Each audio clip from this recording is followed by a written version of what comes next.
Hey guys, tonight we begin with A bedroll dropped onto frozen ground, a fire leaning sideways in the wind, and a cowboy discovering that the part of him facing the flames is warm, while the rest of him is still negotiating with winter.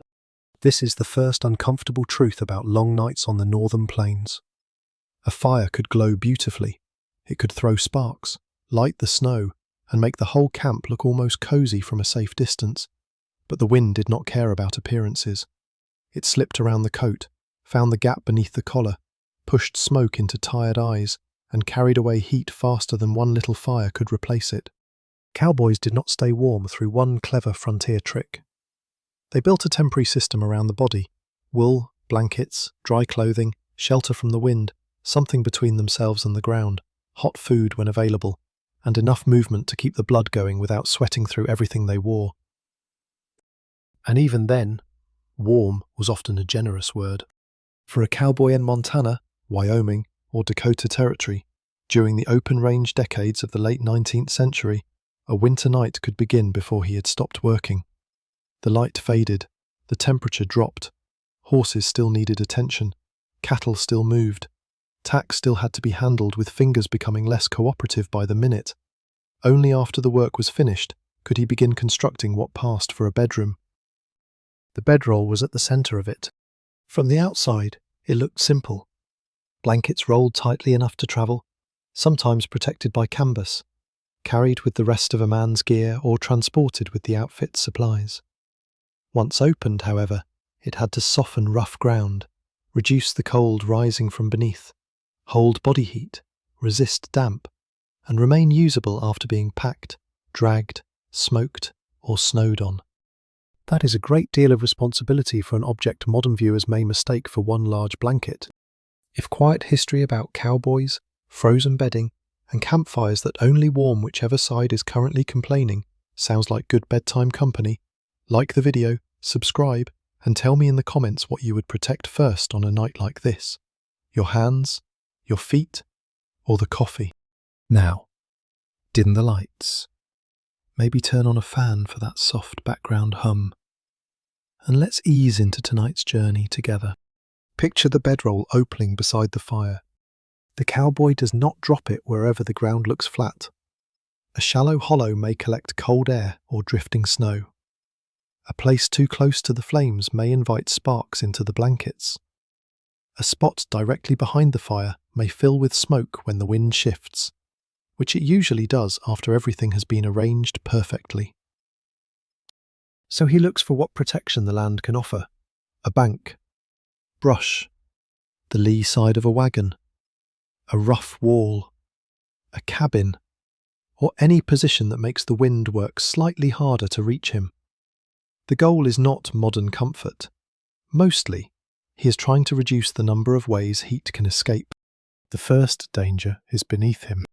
Cold ground does not need to howl. It simply waits. Lie directly upon it, and the body begins giving heat to a surface that has all night to take it. Blankets over the body help, but if there is too little insulation underneath, the sleeper's weight compresses the lower layers exactly where they are needed most. A cowboy could face a bright fire and still feel cold climbing through his hip, shoulder, and back. This is why the sleeping surface mattered. A pole bunk inside a ranch bunkhouse lifted a man above the dirt. Straw, hides, folded blankets, canvas, spare clothing, or whatever dry material was available beneath the body might slow the loss. The arrangement varied by ranch, season, resources, and assignment. There was no official cowboy bedroll issued by the Department of Looking Rugged. The surviving bunkhouse at the Mason Lovell Ranch in northern Wyoming gives us one clear image. Ranch hands slept in bedrolls on double pole bunks above dirt floors. A mud and willow fireplace supplied heat. That was shelter, and it was far better than open ground in a snowstorm, but the cowhands' quarters were still remembered as stark and bitterly cold through the long winters. The building blocked wind. It held a fire. It gave the men walls, a roof, and a place for their bedding. All of that mattered enormously. But a wall is not insulation. A dirt floor is not a warm floor, and a fireplace does not distribute heat evenly simply because everyone wishes it would. At night, the warmest territory might be the narrow area nearest the hearth. Further away, the room changed quickly. The man closest to the heat might feel his boots beginning to dry, while someone across the cabin remained wrapped in his coat. Damp clothing crowded the available space. Every opening of the door replaced part of the hard-earned warmth with a fresh delivery from Wyoming. The fire also required labour. Wood did not walk indoors. Someone cut it, gathered it, carried it, kept it dry, and fed it into the flames. If the fuel was wet, scarce, or burned too quickly, the room cooled. If the men slept deeply and the fire dropped, cold returned quietly, first into the floor, then the bedding, then the spaces between clothing and skin. A cowboy might wake because his body noticed the change before his mind did. He pulled the blanket tighter, drew his knees upward, tucked the coat around his shoulders, and checked whether his feet were still covered. It was less like heating a room and more like defending a border that kept shrinking while everyone slept. Clothing formed the next layer. The famous Western silhouette, hat, coat, trousers, boots, chaps, was not one perfect winter uniform. Men wore what they could obtain, afford, repair, and tolerate while working. Wool was useful because it trapped air and remained practical in hard conditions. On the cold, windy northern ranges, riders adopted woolly chaps, whose thick hair added protection for the legs. They look dramatic now because nearly everything involving a cowboy eventually became dramatic in photographs. But on a winter ride, the function was plain. A mounted man sat high in open wind, often for hours. Woolly chaps provided a barrier where ordinary trousers might not be enough. Still, every layer created another problem. Heavy clothing restricted movement. Snow collected. Leather stiffened. Gloves made small buckles and knots difficult. Remove them to fix a strap, and the hands lost heat quickly. Work too hard while heavily dressed, and sweat dampened the inner layers. Stop moving afterward, and that moisture began cooling the body. The cowboy was balancing two bad outcomes, becoming too cold while resting or too wet while working.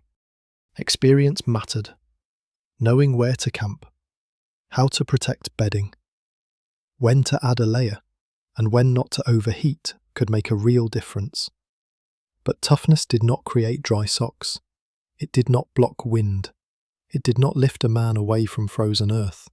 And it could not prevent a foreman, a frightened horse, or restless cattle from calling him outside after the blankets had finally begun to hold his warmth. Somewhere beyond the firelight, the herd shifted. At first it might be only a low disturbance, hooves pressing snow, an animal calling, bodies moving together in darkness. The cowboy lay still and listened. If the noise settled, he could remain inside the narrow warmth he had built. If it continued, the bedroll would have to open, the boots would have to go back on, and every bit of heat gathered so carefully around his body would begin leaking away again. The boots were the first problem.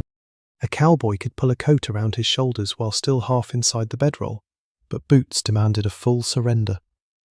They had cooled beside the fire. The leather had stiffened. If the socks inside were damp, the cold seemed to be waiting in them with professional patience. He pushed one foot in, then the other, and immediately understood that the warmth he had built during the last hour was no longer his. Outside, the herd had not yet broken into a run. That was good. A full stampede was not required to ruin the night. Cattle could begin drifting with the wind, bunching too tightly, or moving away from shelter. A rider might only need to circle them, speak softly, and keep their uneasiness from spreading. Only, history has always been generous with that word. Before mounting, he had to close every opening he could. A coat buttoned high, a scarf drawn around the neck, gloves pulled over hands that still needed enough feeling to manage reins and buckles. Trousers and chaps protected the legs, but protection was never the same thing as comfort. The cowboy's clothing worked by holding small pockets of air close to the body and slowing heat outward. He would not have explained it in modern terms. He did not need to. Experience had taught him the practical version. Loose, dry layers helped. Wet layers betrayed him. Wind found gaps. Wool was especially useful because it remained serviceable in hard weather, even when conditions were less than perfectly dry. Shirts, trousers, coats, socks, and other wool garments could become part of a working man's winter defense, depending on what he owned and what the outfit supplied. There was no single northern cowboy uniform waiting under a neat heading called "Survive Until Breakfast." One man might have a heavy coat in decent condition. Another might be wearing a coat repaired at the elbows, with buttons that no longer agreed about their responsibilities. A better established hand could own warmer equipment than a young worker who had arrived with little more than determination and the dangerous belief that determination was a material. The outer coat mattered most when it blocked moving air. Still air trapped close to the body could warm. Wind repeatedly replaced that air with colder air.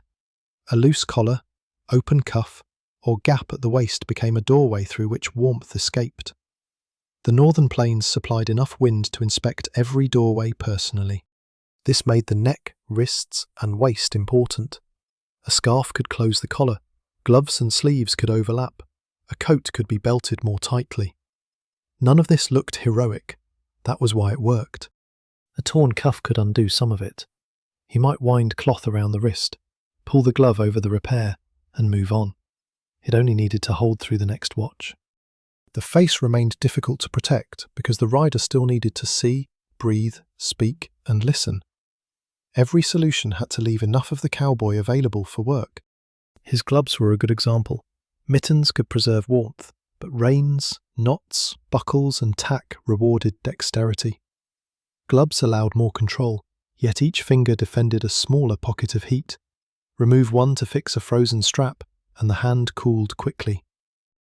A metal buckle could sting bare skin. Leather could resist bending. A knot that came loose easily in daylight might become a private argument conducted with numb fingertips in the dark. The horse waited through this with limited sympathy. Mounted now, the cowboy rode toward the edge of the herd. His legs met the wind first. Ordinary trousers offered some protection, but riders on the colder northern ranges also used woolly chaps. Long-haired and dramatic, they later became one of the most recognizable pieces of Western clothing. On a winter range, their purpose was not to improve a photograph. They added a barrier around the legs of a man sitting high in moving air. They could also collect snow or damp, because frontier equipment had a habit of solving one problem by introducing a smaller, more irritating one. Still, on horseback in open country, the protection mattered. On foot, the legs produced heat. In the saddle, much of that movement stopped while the horse did the travelling. Hands held the reins. Feet remained inside boots. Knees and thighs faced the wind. He flexed his fingers, shifted his grip, and moved his toes. Small adjustments repeated until morning. His boots were built for riding and work, not for becoming insulated modern winter footwear. Leather kept out some wind and surface moisture, but it could stiffen, leak, or trap damp socks. A boot that fit well in ordinary weather could become uncomfortable when extra socks were added. Too many layers could crowd the foot and reduce circulation. The natural response to cold feet was to add more material. The correct response was not always more. That was one of winter's less polite lessons. Keeping the feet dry could matter as much as adding thickness. If snow entered from above or sweat dampened the socks during hard work, the problem continued after the activity ended. At camp, boots might be placed near the fire to dry, but not so close that leather cracked, scorched, or became misshapen. A man could spend half the evening trying to save his footwear from cold, and the other half trying to save it from the fire. Dry replacement socks were valuable if a worker possessed them and had kept them dry. Damp socks could be hung near a stove or fireplace. In a crowded bunkhouse, this produced a room decorated with the exhausted clothing of several men and scented with the honest results of ranch labour. It was warmer than outside, certainly. It also smelled like wet wool, smoke, leather, and several men who had spent all day inside winter clothing. The same problem followed every inner layer. During hard work, a cowboy could become too warm beneath heavy clothing. If he waited too long to open his coat, sweat dampened the fabric. When he stopped moving, that moisture began cooling him. A damp shirt against the back became cold. The collar chilled. The man who had felt overheated while lifting a saddle could feel sharply colder 10 minutes later while standing still. Good judgment meant adjusting early, but horses and cattle did not pause while a rider reorganized his layers. A broken strap or sudden weather change could turn careful clothing into wet, twisted weight. An experienced hand learned to notice wind before choosing where to stop. He protected dry clothing from snow. He understood that becoming soaked with sweat in extreme cold was not proof of hard work worth celebrating. It was a problem waiting for movement to end. But experience had limits. A worker could make every sensible choice and still own a poor coat. He could understand the value of dry gloves and have no second pair. He could protect his socks until a boot split.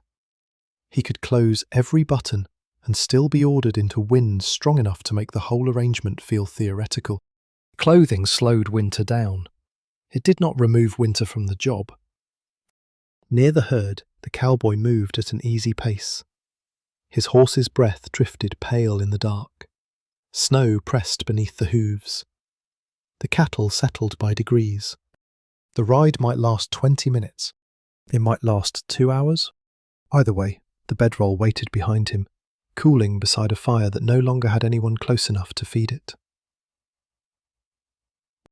And before he could rebuild that warmth, he would have to answer a more difficult question. How dry was everything he was wearing now? The answer was rarely as comforting as the cowboy wanted. By the time he rode back toward camp, the outside of his clothing might be dusted with snow, while the inside held a thin layer of sweat. His gloves might be wet at the palms. One sock might be damp. The other might be worse. Cold air was difficult. Cold air plus moisture was worse. The body creates heat while working, riding, lifting tack, walking through snow, cutting wood, handling cattle, and wrestling with frozen equipment all raised the cowboy's temperature. Heavy clothing trapped some of that warmth, which was exactly what he wanted, until the work became hard enough to make him sweat. Then, the same layers that protected him began holding moisture close to the skin. During movement, he might barely notice. His back felt hot. His collar itched. The shirt beneath the coat darkened with sweat. He opened the coat for a moment, then closed it again when the wind reached inside. The real trouble began when he stopped. Heat production dropped, but the moisture remained. A damp shirt cooled against the body.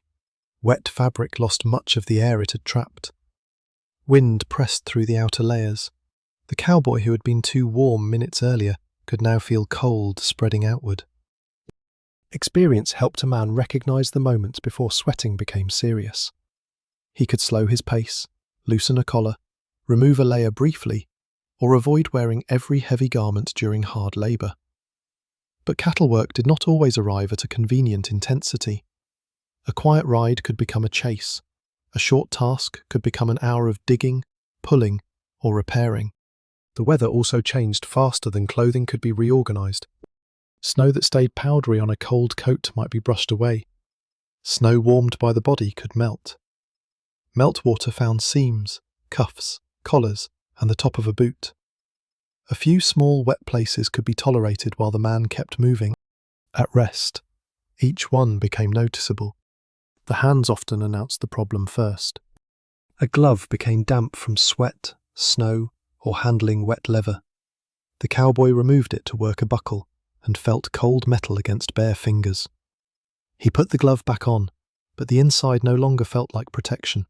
It felt like a small, cold room shaped exactly like his hand. Mittens, where practical and available, could hold warmth better because the fingers shared one space. Yet a mitten made detailed work more difficult. A glove gave control but separated each finger. Either choice involved compromise. Back near the fire, the cowboy dismounted and began assessing the damage. The horse came first. A working animal could be damp with sweat beneath the saddle and blanket. Tack had to be removed or adjusted. Leather needed care.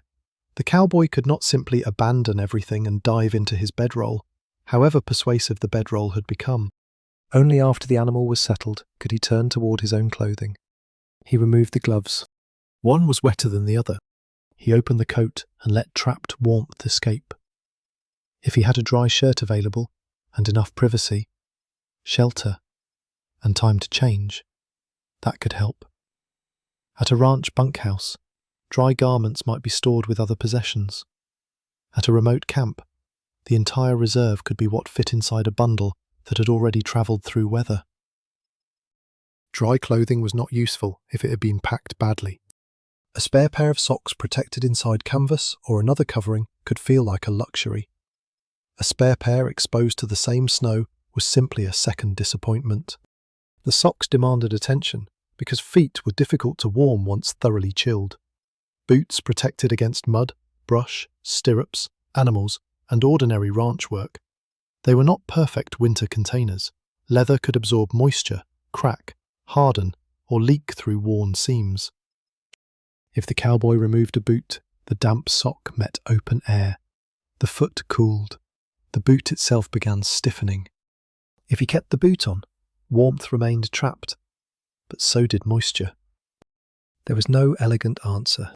He might change socks, hang the wet pair near the fire, and keep the boots close enough to warm gradually. Too far away, and they remained cold. Too close, and leather could dry too quickly, shrink, scorch, or become brittle. One night, a boot set near the edge of a stove might warm exactly as intended. Another night, someone nudged it closer while making room for a pot, and the leather dried hard along one side. The next morning, the boot still fit, technically. It simply announced every step. A quieter winter skill was arranging equipment around heat without sacrificing it to heat. A boot sat near the edge of the fire. A glove hung from a stick. A coat rested over a bunk or chair. Socks occupied whatever part of the room no one else had already claimed. Every garment needed warmth and air. Every man needed the same limited space. In a crowded bunkhouse, the fireplace or stove became the centre of a slow negotiation involving boots, shirts, gloves, blankets, and mild resentment. Nothing dried instantly. That mattered because the night might not allow enough time. A cowboy could return from checking cattle, begin drying his clothing, and be called out again before the process was complete. The gloves went back on damp. The socks remained questionable. The coat had warmed near the fire but had not dried through. Warm and wet could feel acceptable for the first few minutes outside. Then the stored heat disappeared. The cycle repeated. Work, sweat, snow, rest, cooling, partial drying, another task. This is where the romantic image of a single heroic night becomes misleading. The danger was often not one spectacular exposure. It was accumulation. Each trip outside left a little more moisture in the clothing, a little less fuel near the fire, and a little less patience in the man wearing it. Blankets were vulnerable too. A bedroll opened on damp ground could absorb moisture from below. Snow carried on boots melted near bedding. Sparks made small holes in canvas or wool. A blanket laid too close to heat might dry on the surface while remaining damp inside. Once rolled, hidden moisture travelled with it. The next evening, the cowboy could unroll his bed expecting shelter and find cold stored inside the folds. A bedroll could remember yesterday's weather. Inside a bunkhouse, the problem was reduced but not erased. Dirt floors held moisture. Wet clothing hung in the room. Several men breathed, cooked, washed, and dried equipment in the same enclosed space. Walls blocked wind, yet dampness still moved among objects. The room might smell of smoke, wool, leather, horses, food, and the unavoidable truth that many working men had spent the day inside heavy clothing. By bedtime, the cowboy's shirt might finally be dry enough. His socks might have improved from wet to suspicious. His boots might be warm at the tops and cold near the toes. That counted as progress. He could pull on dry layers, if he had them, and crawl into the bedroll again. The first minutes were still cold. Blankets did not arrive preheated. His body had to warm the space gradually. He drew his knees upward and kept his feet together. He tucked the edges close to prevent warm air from escaping. The coat might remain on, or become an extra layer over the blankets, depending on conditions and personal habit. Slowly, the small space changed. The bedding warmed, his breathing settled, and then, beneath his hip, he noticed something else. Even with dry clothing and blankets wrapped above him, the frozen ground was still taking heat from below. The frozen ground made itself known through one cold shoulder.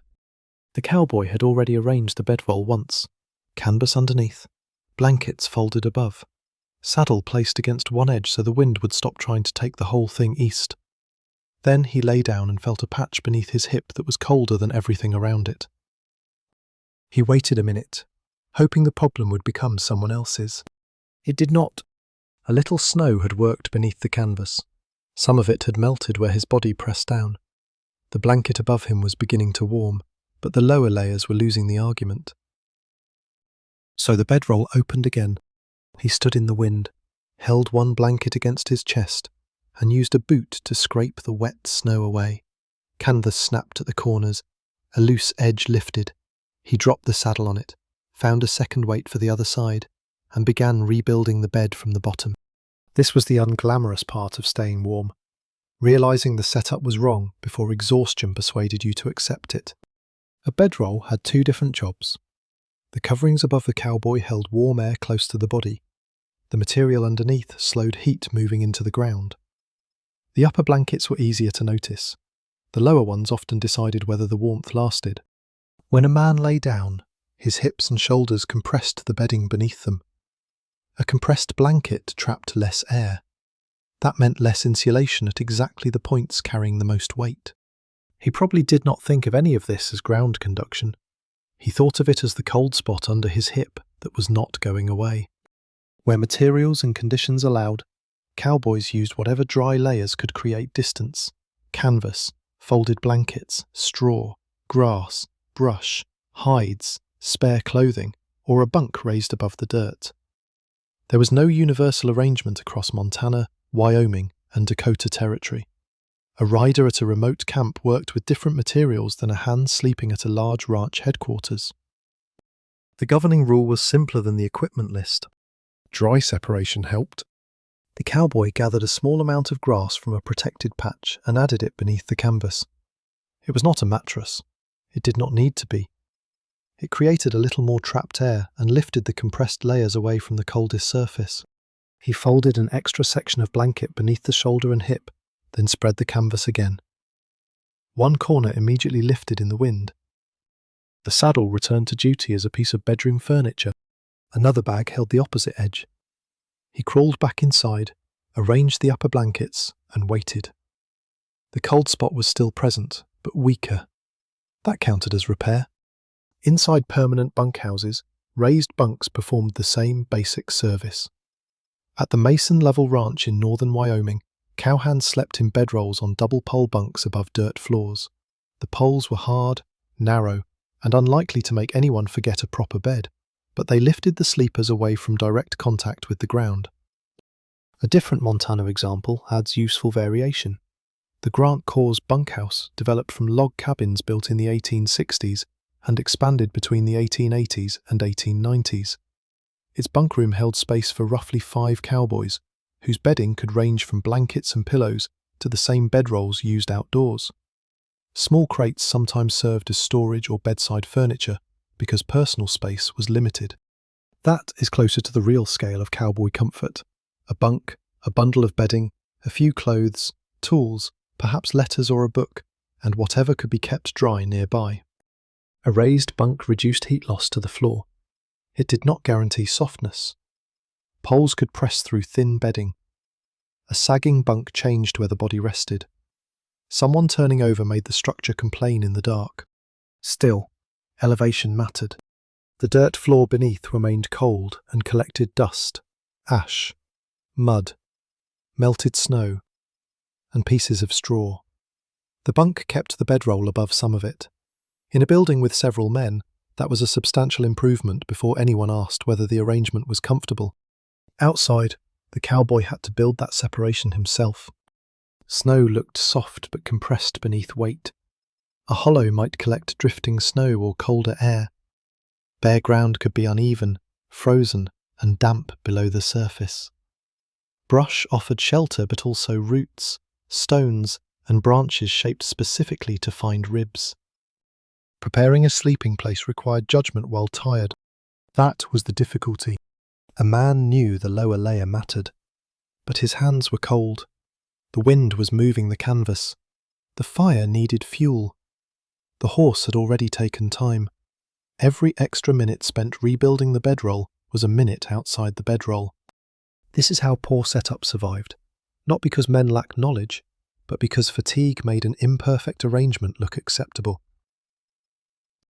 Once inside, the cowboy managed the small pocket of air around his body.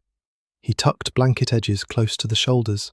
He drew his knees upward, kept his feet together, and avoided opening the whole bundle each time he shifted. Covering the face completely could trap moisture from breathing near the blankets. Leaving everything loose allowed warm air to escape. The useful position was somewhere between breathing comfortably and sealing the package like freight. The body remained the primary heater. Food supplied energy. Movement generated heat. Wool and blankets slowed its loss. Canvas reduced damp and dirt. Grass or straw created airspace. A wall or bank reduced wind. Each item handled one part of the problem. None was impressive alone. Together, they made the night less efficient at taking warmth. A hungry or exhausted cowboy had less margin. He might skip the lower layer, leave one wet patch, or decide the fire could burn down a little further. Small mistakes became more expensive after midnight, when the body had already spent hours producing heat and the available fuel had begun to shrink. He shifted inside the rebuilt bedroll. The folded layer beneath his shoulder held. The grass under the canvas softened the cold slightly. His breathing slowed again. For several minutes. The arrangement worked. Then the wind changed.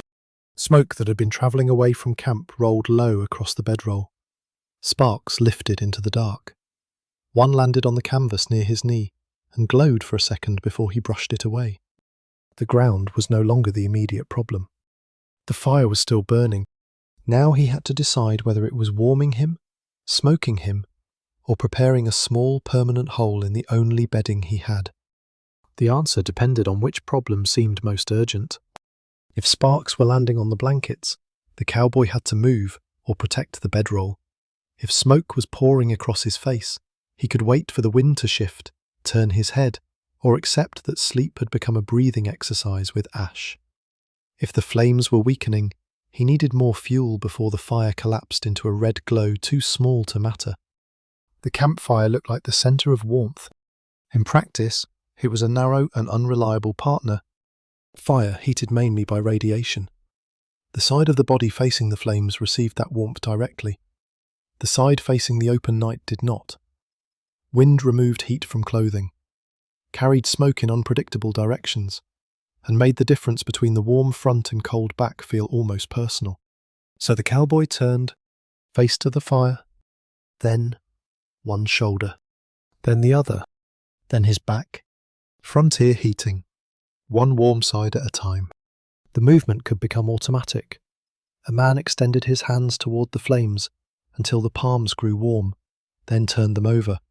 He lifted one boot slightly, then the other. He stood, shifted, crouched, and sat again.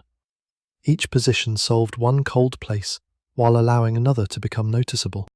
The fire was not useless, far from it. It could warm hands, heat food, dry clothing, soften stiff leather, brighten a camp, and provide the psychological comfort of watching something alive and moving in the dark. A small fire could make a hard night feel organised. Its value depended on arrangement. A fire built in an exposed place lost much of its usefulness to wind. A fire built too close to bedding threatened canvas and wool. One built against the wrong surface could send sparks or smoke when no one wanted them.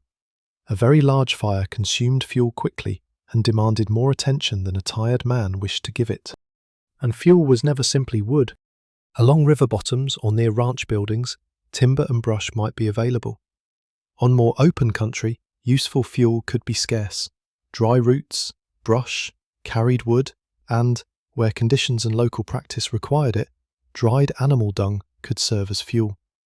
That last option belonged to a much wider plains history used by indigenous communities, emigrants, soldiers, settlers, and travellers where trees were limited.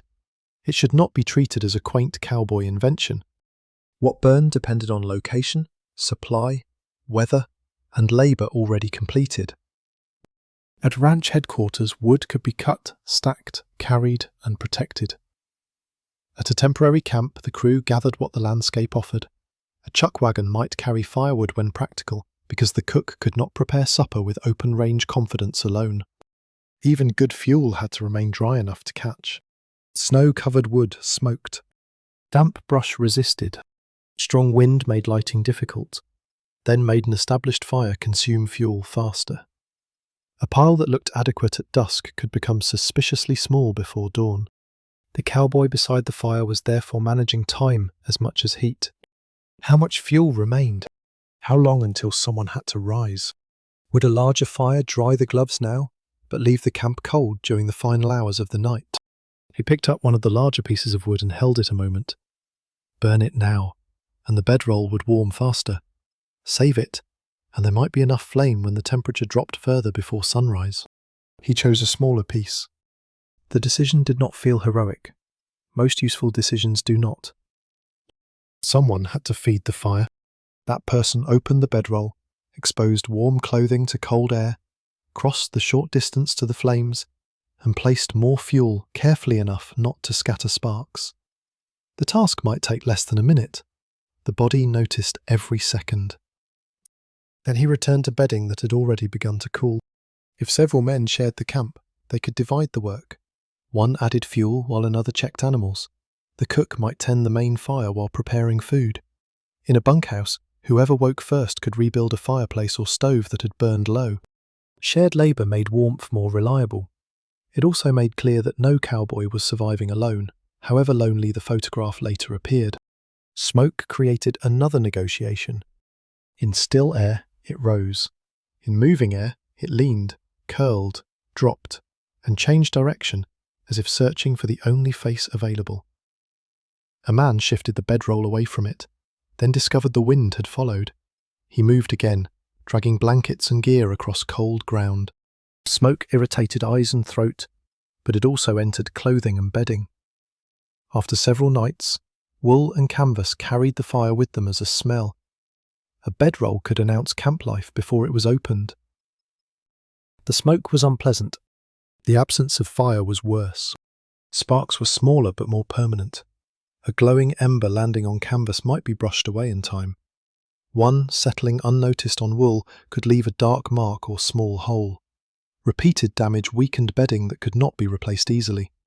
That is why distance from the fire mattered. Too close meant heat, smoke, and sparks. Too far meant less warmth. The cowboy chose a position that seemed reasonable and adjusted it whenever the wind changed its opinion. A saddle or box could serve as a partial windbreak. A wagon offered more protection.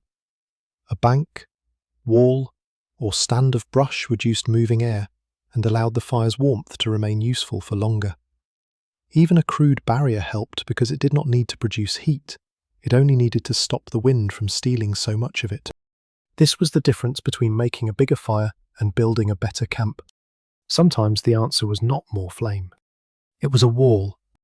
The same principle shaped fireplaces and stoves inside ranch buildings. Enclosing fire protected it, controlled some smoke, and allowed walls and nearby objects to absorb warmth. A metal stove could radiate heat after individual flames were hidden from view. A chimney, when it drew properly, carried smoke upward instead of across a man's pillow. These systems still needed fuel and care. They still heated unevenly. The part of a room near the stove could become comfortable, while a bunk near the door remained cold. A neglected fire died without ceremony, but walls changed the contest. Outside, the cowboy used his own body as one side of the windbreak. Inside, the building did that work for him. Near the campfire, the flames dropped lower. He pushed the smaller piece of wood into the coals and watched sparks rise. For a moment, the fire brightened. Heat reached his hands. Smoke moved away. The larger log remained beside him for later. Then the wind crossed the open ground again. It pressed cold air through the seams of his coat and reminded him that the fire could defend only the space directly in front of it. He turned once more, and somewhere beyond the camp, the idea of 4 walls and a roof began to feel less like luxury and more like technology.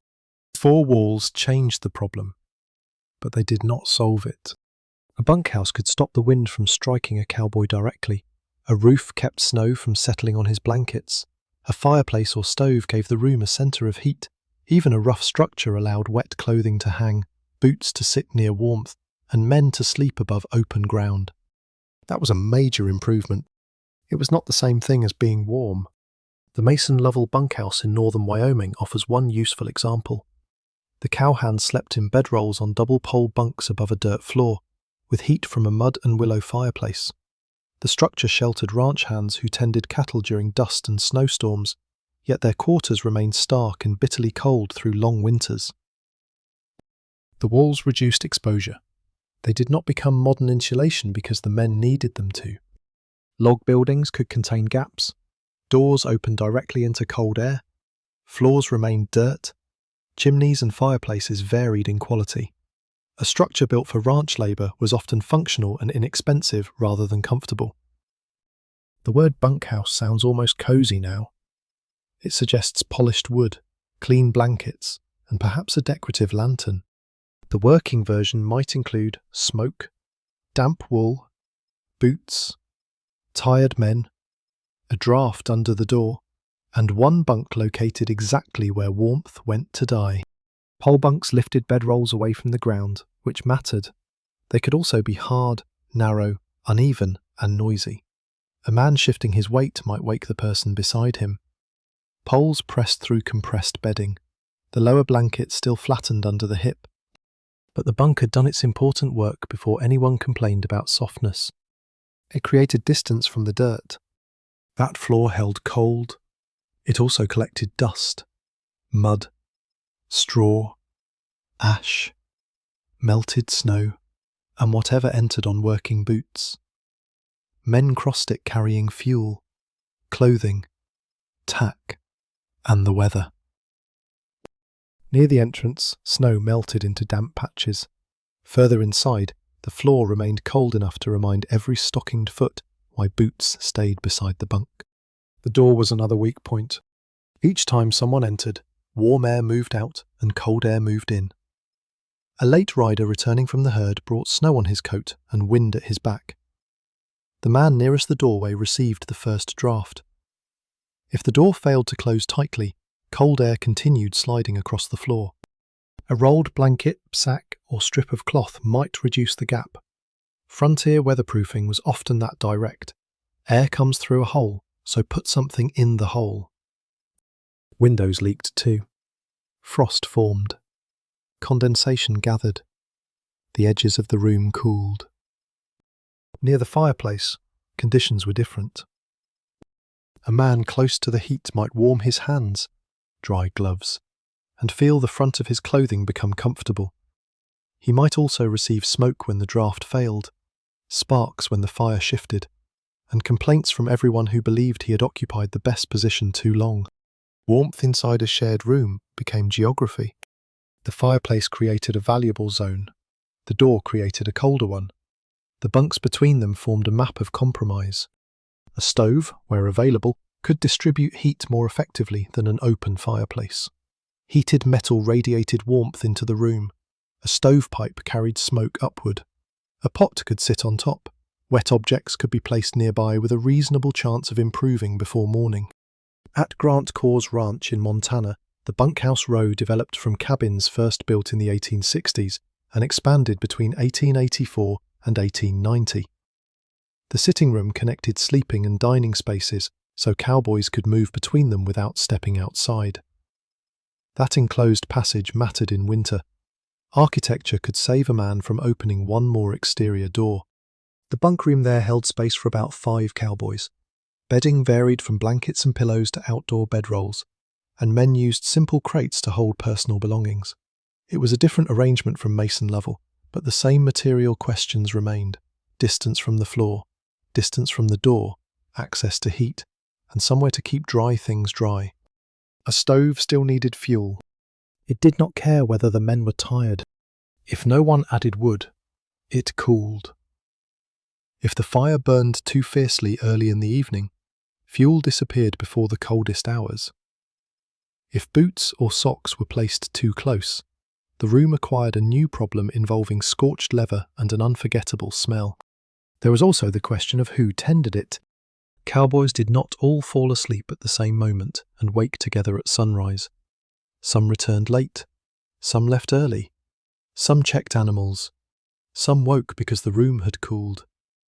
A man already awake might add fuel, benefiting everyone else whether they thanked him or not. The fire depended on small acts of shared labour. Someone carried wood inside. Someone cleared ash. Someone noticed the flames dropping. Someone left a warm bedroll. This maintenance rarely appears in the heroic image of the cowboy. A rider against an open horizon is easy to remember. A tired worker in socks, crossing a dirt floor at 2 a.m. to place wood in a stove, is closer to how warmth actually survived. The room also held the evidence of the day. Coats hung from pegs or rested over bunks. Gloves dried near heat. Damp socks occupied lines, nails, chairbacks, or any available edge. Hats waited where they would not be crushed. Boots stood in rows less orderly than photographs suggest. The air collected smoke, sweat, leather, damp wool, food, and ash. The bunkhouse protected men from the wind. It did not protect them from one another's socks. Crowding had advantages. Several bodies added some heat to an enclosed room. More men meant more hands to carry fuel and maintain fire. If trouble began outside, the crew was close enough to respond together. Crowding also meant noise. A man coughed. Another snored. Someone entered late. Someone rose early. A bunk creaked. Boots scraped across dirt. Sleep arrived in pieces rather than one unbroken stretch. Privacy was limited. A cowboy changed clothing, dried socks, repaired equipment, ate, rested, and slept in the same shared space. Personal belongings stayed near the bunk or inside a small trunk, bag, or crate. The bedroll remained both bedding and private territory. That rectangle of blankets might be the closest thing the worker had to a room of his own. At mason level, the owner's quarters made the hierarchy visible. A brass bed, furniture, desk, stove, and washstand stood only a short distance from the cowhand's rougher room. The weather outside was shared. The available distance from it was not. By late night, the fire had settled. The room was dim. Damp garments hung motionless.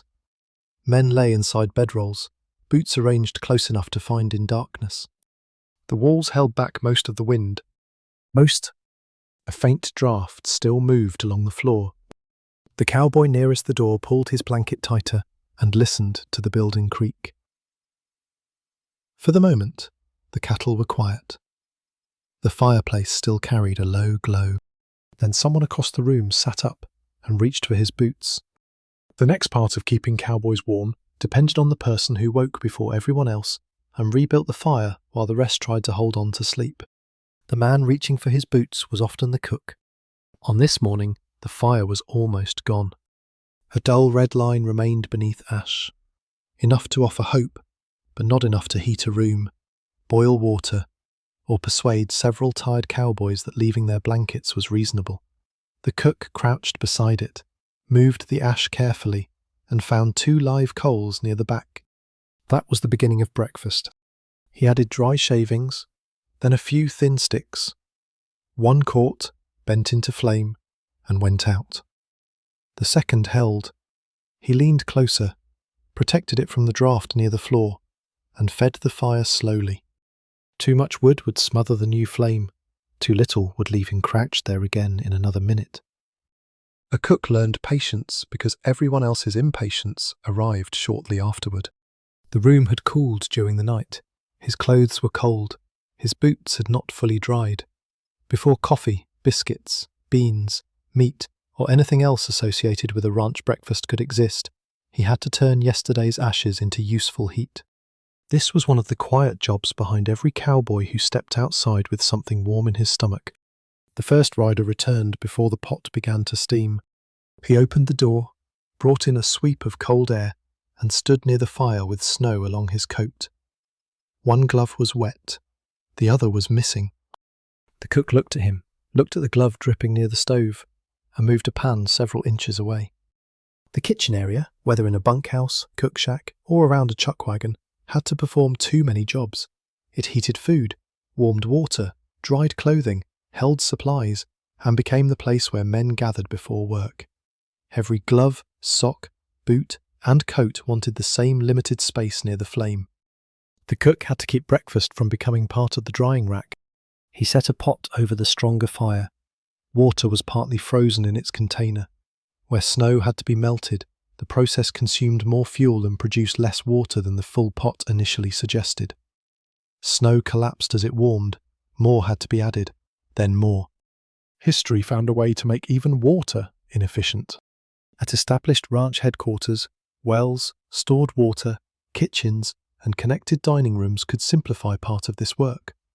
At Grant Corps Ranch, the bunkhouse sitting room connected the sleeping and dining spaces, allowing men to move between them without stepping outdoors. At temporary camps, the cook worked with whatever water, shelter, fuel, and supplies could be carried or found nearby. The chuck wagon was not merely a box of food. It moved bedrolls, cooking equipment, water, firewood, tools, first aid items, sewing supplies, and other necessities with the crew. The cook managed much of this practical world while also producing meals on time. Still, the breakfast in front of him was a single event, not a symbol. The water needed heating, the coffee needed making, dough needed mixing, or food already prepared needed warming. The fire needed fuel without consuming everything reserved for later. The rider beside the stove flexed his bare hand. He had lost the other glove while checking cattle, perhaps when working a strap. There was no time to search in darkness. He held the wet glove near warmth and accepted that the missing one had become part of the landscape.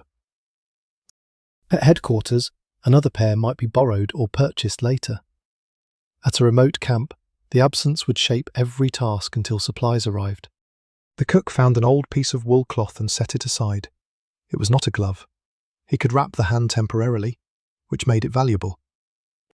By then the room smelled of smoke, coffee, damp leather, and food beginning to warm. One cowboy sat up. Another pulled a coat around his shoulders. Boots scraped across the dirt floor. The cook's work had become visible because the room was changing. A hot meal did not insulate the body like wool, but calories supplied energy the body could use to produce heat. Warm food and drink also heated hands, face, and mouth for a few minutes. That temporary effect mattered because winter survival was often a sequence of short improvements arranged before the next exposure. Warm the hands. Eat. Dry what can be dried. Step outside before any of it feels complete. The men gathered near the fire. One held a metal cup between both palms. Another ate while still buttoning his coat.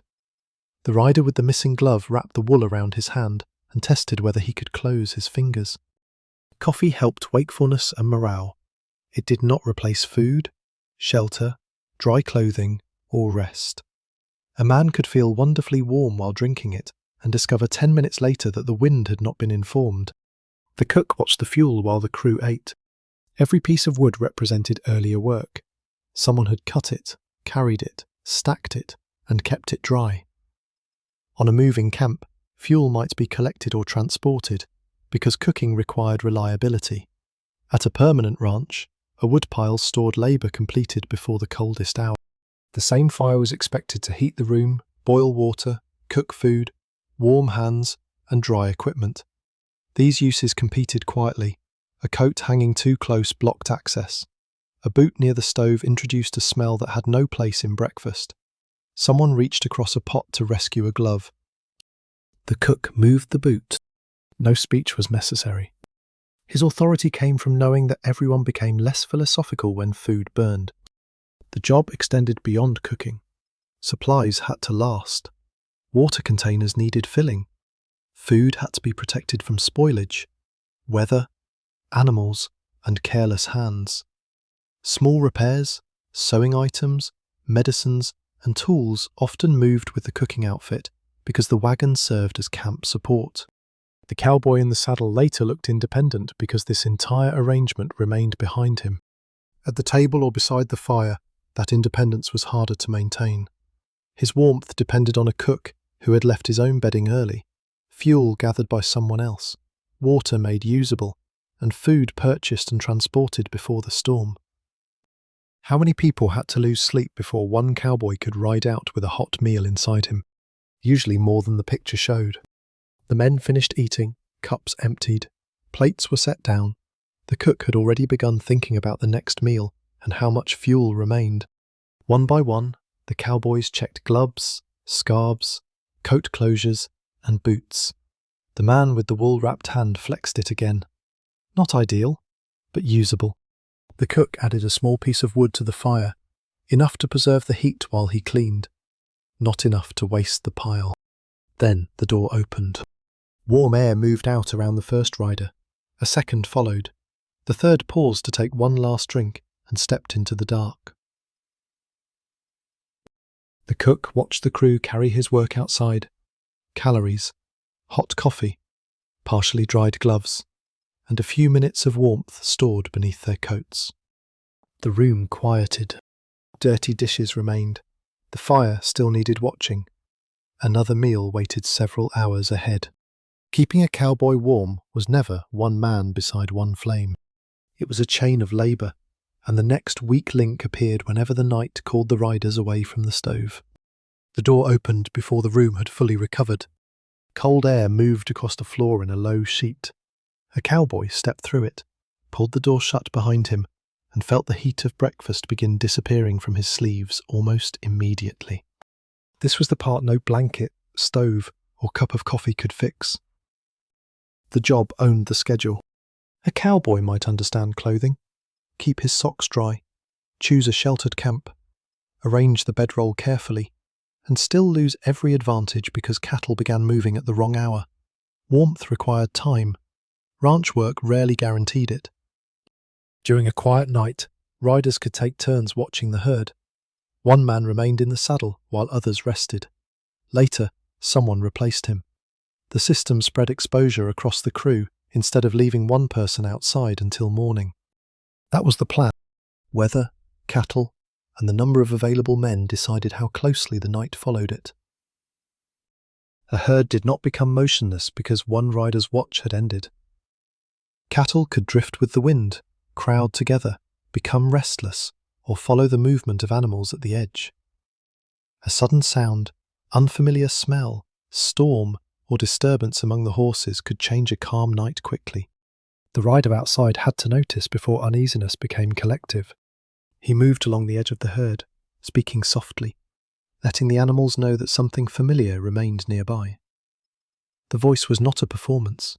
It became part of the ordinary night sound, one more signal that the dark had not changed completely. Inside the bunkhouse or camp, the next man slept lightly. Boots remained close. Clothing stayed arranged in the order it would be needed. A hat sat within reach. No one wanted to search for a glove while half awake and being informed that several hundred cattle had developed an opinion about the weather. When the call came, warmth had to be abandoned quickly. The cowboy opened the bedroll. Cold air entered. He pulled on boots that might still be damp. The coat went over shoulders not yet fully awake. Fingers worked buttons, straps, and buckles before feeling had returned properly. Then he stepped outside. The first breath was sharp. By the second, he understood he would not be returning immediately.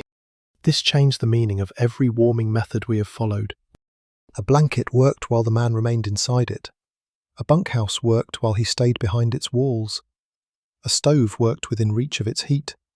Hot food helped, but the energy it supplied was soon being spent on labour. The question was no longer simply how cowboys kept warm. It was how long the work allowed them to keep any warmth they had built. Time was distributed through authority. An owner decided how the ranch operated. A foreman assigned men, watches, routes, and tasks. An experienced hand might receive more trust or a more desirable responsibility. A new worker might take the duty no one else wanted. A short-handed outfit stretched every man's rest. A better-funded ranch could hire enough labor to rotate watches more effectively. Cold was weather. Exposure was partly management.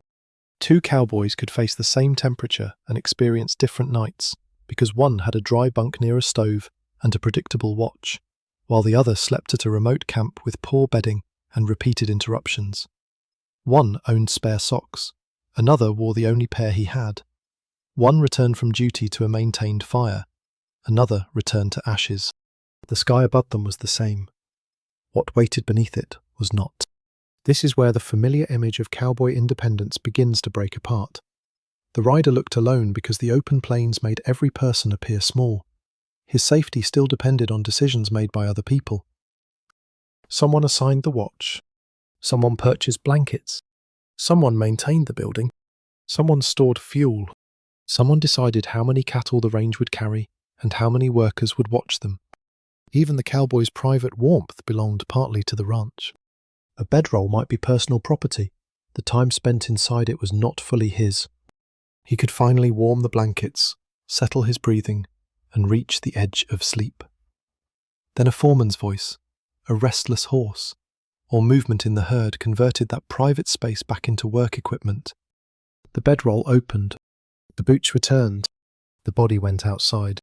Repeated interruption carried a cost beyond discomfort. Sleep became fragmented. A man who had spent an hour warming himself might leave for another watch and return colder than before. The bedding had cooled in his absence. The fire might have burned lower. His clothing might now be damp. He did not resume sleep where he had left it. He rebuilt the arrangement. The body warmed the bedroll again. The breathing slowed again. Then morning arrived, often before the body felt the night had properly begun. Fatigue altered judgment. A tired man moved more slowly, overlooked small problems, and became less patient with frozen tack or an uncooperative horse. He might tie a poor knot, fail to notice damp clothing, or postpone carrying more fuel because the distance to the woodpile felt greater at 3 in the morning. None of these mistakes required foolishness. They required exhaustion. Cowboy culture valued endurance, and endurance was real. Men learned to work through pain, cold, hunger, and poor sleep because the job demanded it. Admiration, though, can hide the arrangement that produced the hardship. Calling a man tough does not explain why he lacked rest. Calling him independent does not explain who controlled his hours. Calling the conditions natural does not explain why one bunk stood nearer the stove. The bunkhouse made rank visible. The warmest place might be claimed by habit, seniority, authority, or simple speed. The foreman could have better quarters than ordinary hands. At Mason Lovell, the contrast was sharper. Cowhands slept in bedrolls on pole bunks above dirt, while the owner occupied a furnished room with a stove and brass bed. That does not describe every ranch. It does show how 2 winters could exist inside one set of walls. Some outfits were remembered for decent treatment and good supplies. Others were not. Personal relationships mattered. A thoughtful foreman knew exhausted workers made mistakes and might rotate watches carefully. But kindness was personal. Authority belonged to the job. The cowboy guided his horse along the herd's edge. The cattle began settling. Their movements slowed. The sound of hooves became less urgent. He continued a little longer, making sure the calm would hold. Behind him, the bunkhouse windows gave off a faint amber light. From the range, that light looked warm. Inside, men lay in bedrolls beneath rough blankets. The floor remained cold. The doorway leaked air. The fire needed fuel, yet walls and heat were waiting there, which was enough to make the building look almost luxurious. He turned his horse toward it. Another rider emerged from the doorway to take his place. They passed at the edge of the light, one returning to whatever warmth remained, the other carrying his assigned share of it into the night. The rider coming out of the bunkhouse had buttoned his coat before reaching the door. He knew what the first gust would do. The man returning from the herd dismounted, passed along what information mattered, and stepped inside while the replacement rider moved into darkness. For a moment they crossed at the threshold, one carrying cold into the room and the other carrying the room's last warmth outside. That exchange happened quietly. It also revealed nearly everything about rank. Not every bunk was equal. Not every blanket was equal. Not every man had the same right to choose when he slept, where he slept, or how long he remained near the fire. Inside, the rider paused while his eyes adjusted. The stove, or fireplace, gave off a lower glow than before. Men lay in rows, wrapped in bedrolls, coats and blankets. Some had arranged their boots neatly within reach. Others had dropped them wherever exhaustion won the argument. The warmest places were closest to the heat, but those places carried costs. A bunk near the stove might stay more comfortable during the night. It also received more light, movement, ash, conversation, and people leaning close to warm hands or dry gloves. A man near the door enjoyed easier access outside, useful mainly if he had requested a private relationship with every draft entering the building. The middle bunks were quieter. They were also occupied. A new hand did not necessarily arrive and select the best position as though checking into a hotel. Space followed seniority, habit, authority, friendship, or whoever had claimed it before he appeared. In some outfits, the foreman had separate or better quarters. In others, he shared the room but still controlled schedules and assignments. An experienced cowboy might own better bedding because he had earned more, saved longer, or learned which equipment justified the cost. A young worker could arrive with a thin blanket, worn coat, and the confidence of someone who had not spent enough nights discovering what confidence weighs after midnight. Money turned into warmth through objects. A stronger coat closed more securely. A better pair of boots lasted longer. Extra socks allowed one pair to dry. Thicker blankets held more air. Canvas protected the bedroll. A crate or trunk kept spare clothing away from dirt and damp. None of these items looked as dramatic as a revolver. All of them were more useful while sleeping in January. Cowboy wages varied by time, place, skill, and season. National Park Service summaries described the worker as the labouring class of the cattle industry, sometimes earning around $1 a day with board and room where those existed. The exact amount changed, but the relationship did not. The cowboy tended another person's cattle, and his ability to purchase better clothing came from limited wages after other needs were met. One man saved money, another sent it to family. One owned a saddle and good coat, another depended more heavily on outfit supplies or credit. The cold noticed these differences without needing to understand them. It reached the thin blanket sooner. It remained in the cracked boot longer. It punished the missing glove, whether the loss had been careless or unavoidable. Near the stove, one worker had hung a second pair of socks. Across the room, a younger hand had stuffed cloth into a split near the top of his only boot. He pressed the repair flat, checked it, and set the boot beside the bunk for the next watch. No discussion of class was necessary. The objects had already explained it. The ranch owner occupied another position in the same arrangement. At Mason Lovell, the brass bed was only one room away. Furniture, a separate stove, a desk, and storage gave the owner more control over space and recovery than the cowhands sleeping above the dirt. The point is not that brass created warmth by itself. A proper bed frame, private room, furniture, and stove reduced several daily losses at once. Ground cold, noise, damp belongings, interrupted sleep, and competition for space near the fire. The owner and workers could be separated by a wall and still experience different winters. The foreman stood somewhere between. He remained exposed to weather and ranch work, but he assigned duties and communicated the owner's priorities. His judgment shaped who rode in poor conditions, who stayed near headquarters, who received trusted work, and who was expected to prove himself. A capable foreman understood that exhausted men made mistakes. He might rotate watches fairly, insist that wet equipment be dried, or protect an injured worker from unnecessary exposure. A poor one could spend other people's sleep very easily. The cook held a different sort of authority. He did not command riders in the field, but food, fuel, and the cooking area placed practical power in his hands. His sleeping place might be closer to the kitchen or stove because he rose first, not because he enjoyed more rest. Proximity to heat could be privilege. It could also be an obligation.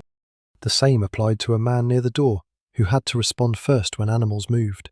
The location was colder, but it allowed him to leave without stepping over half the room. Every bunk had a reason.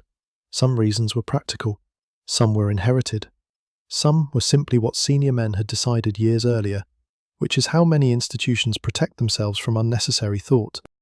The returning rider found his place. The bedding had cooled during his absence. He removed his gloves, flexed his fingers, and worked at the first boot. Across the room, another man slept beneath heavier blankets. Near the stove, a coat dried. Farther from the heat, a worker had spread spare clothing over the top of his bedroll. Warmth had rank, but it did not always announce that rank in words. It appeared in cloth thickness, floor distance, spare socks, dry storage, watch schedules, and whether a man had a door of his own. The cowboy worked the second boot free and placed both where he could find them later. He slid into the bedroll, drew the blankets over his shoulders, and waited for his body to warm the space again. The room settled. A man near the stove turned away from the heat. A man near the door pulled his coat tighter. The owner's separate room remained quiet. Outside, the replacement rider moved farther from the windows, carrying his assigned share of the cold. Beyond the headquarters stood even smaller shelters where the hierarchy worked differently, because distance could remove even the limited comforts the bunkhouse provided. The smaller shelter stood far enough from ranch headquarters that its light could not be seen from the main bunkhouse. Distance changed everything. A line camp existed because cattle spread across more land than one headquarters crew could watch closely. A rider stationed there stayed nearer to a fence line, water source, winter range, or distant group of animals. The arrangement saved travel time and allowed the ranch to keep someone close to problems that might otherwise grow before help arrived. It also placed the cowboy farther from nearly every useful object. Line camps varied widely. Some were canvas wall tents, occasionally raised on board platforms. Some were rough log, frame, adobe, or stone cabins. Library of Congress studies of Western ranching preserve examples ranging from tents directly on the ground to carefully built permanent structures. The precise form changed by region and period, but the purpose remained familiar. Keep a worker near cattle far from home ranch buildings. A well-maintained camp could feel almost comfortable by range standards. A neglected one could be a box with a roof, a draft, and a stove that seemed personally offended by fire. The important difference was distance. At headquarters, a missing tool might be found in another building. Wet clothing might be replaced. More fuel could be carried from a larger pile. Several men shared work. A horse problem brought assistance. At a remote camp, one broken object became an event. The cowboy approaching the cabin first looked for signs that the place had held together. Had snow entered beneath the door? Had wind damaged the stovepipe? Was the roof leaking? Had animals reached stored food? Was the woodpile still dry? This cabin had one loose section of stovepipe. The joint had shifted where the pipe passed upward, and a dark smoke mark spread along the wall behind it. The defect was small. It would remain present through every fire until repaired. The door was frozen at the bottom. He struck it with the side of his boot, pushed again, and entered a room that felt colder than outdoors because the air inside had not moved for days. A metal stove stood under fine ash. Water in a bucket had frozen. A blanket, left on the bunk, felt cold and slightly damp along one edge. The cowboy began converting shelter into warmth. That transformation required work before it produced comfort. He cleared the stove, checked the loose pipe, gathered kindling, brought fuel inside, and tried to establish a fire without filling the cabin with smoke. The first flame caught. The pipe drew badly. Smoke rolled back into the room. He opened the door, which removed both smoke and any warmth the new fire had produced. Excellent progress. The repair needed to be good enough for the night. He let the pipe cool, adjusted the joint, and used available wire and a thin scrap of metal to hold it more securely. It was not a permanent repair. A proper one required better materials and daylight. For now, it kept the pieces aligned. When the fire started again, the smoke rose into the pipe rather than into his face. The cabin still did not warm immediately. Walls, bunk, floor, tools, and stored objects had been sitting in cold air. They absorbed heat before the cowboy felt much benefit. He stood near the stove with his coat buttoned. Flames worked inside. The room remained cold. This was normal, though normal becomes less persuasive when socks are wet. Fuel set the limit. A lime camp needed enough wood, brush, or other usable material to last through the stay. If previous workers had consumed the supply without replacing it, the arriving cowboy inherited their optimism. If weather had soaked the pile, he inherited their planning. Every dry piece became time. One log meant more heat now. The same log meant less heat before dawn. He had to choose whether to warm the room quickly or preserve fuel for later. A strong fire could dry clothing and thaw water. A slower one stretched the supply, but left the cabin cold longer. Wind pressed against the walls and pulled heat toward every crack. The cowboy pushed cloth into one opening and laid a sack along the bottom of the door. Each repair reduced a small leak. Enough small reductions changed the night. The cabin's great advantage was not that it created warmth. The stove and the cowboy's body did that. The walls made warmth easier to keep. That advantage depended on maintenance. A warped door, loose roof board, damaged pipe, or cracked window turned distance into risk. Supplies might arrive late. Weather might delay them further. A missing glove at headquarters was frustrating. A missing glove miles away shaped every task until another could be found. The same was true of socks, matches, nails, rope, food, and horse equipment. Isolation increased the value of ordinary objects because the next one was far away. A wet match did not light kindling. A nail might secure tack or hold a hinge. A strip of cloth could repair clothing or stop a draft. Nothing was clutter if it might solve tomorrow's problem. The horse mattered more than all of them. A line rider depended on the animal to reach cattle, cross distance, carry supplies, and return toward help. A lame, exhausted, or poorly fed horse reduced the cowboy's working range and his safety. So the horse received care before the man settled. The rider checked legs, hooves, tack, shelter, water, and feed according to what the camp provided. He removed damp equipment and protected it from snow. A tired cowboy could resent the delay. He still understood it. The horse was transportation, partner, and emergency route. Without it, every mile became longer. Food at the camp followed the same logic. Supplies needed to keep and survive uneven delivery. The meal might be simple and repetitive. Its value came from being present. A pot warming on the repaired stove heated his hands before it filled his stomach.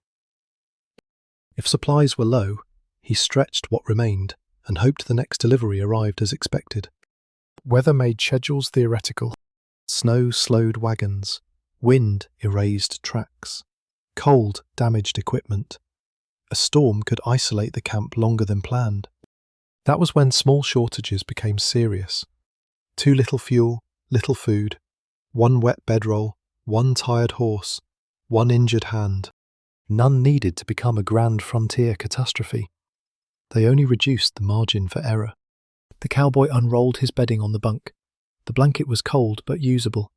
Canvas had kept most damp away. He placed boots near the stove, hung his coat where air could reach it, and set his gloves together where he could not lose one. Outside, cattle waited beyond the walls. He could not see them from the bunk. That meant the shelter was never complete. He would have to leave it, ride into darkness, and inspect the range. If weather worsened, the cabin's warmth became something he visited between tasks, rather than something he possessed. Before leaving, he added fuel carefully. Too much, and the stove might burn through the supply. Too little, and he would return to a cold room. He checked the repaired pipe, the door, the horse, and the position of his gloves. Then he stepped outside. The wind met him without delay. Behind him, The line camp held a small fire, one bedroll, a few supplies, and every material advantage he had within miles. Distance had not made the cowboy more independent. It had made every dependency easier to see. The first mistake was usually small enough to forgive. A glove dropped into snow. A strap pulled one hole too tight. A knot tied badly because the fingers no longer bent as expected. Cold did not always arrive as one dramatic emergency. More often, it reduced the cowboy a little at a time. The rider leaving the line camp still knew what needed to be done. He knew where the cattle had gathered and where drifting snow might hide uneven ground. Execution became harder. Leather stiffened. Metal buckles felt sharper. Rope lost some of its willingness to cooperate. Tasks completed automatically in daylight demanded attention after hours of wind and interrupted sleep. The cowboy flexed his fingers around the reins.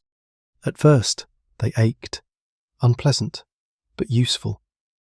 Pain meant the hands were still reporting what the cold was doing.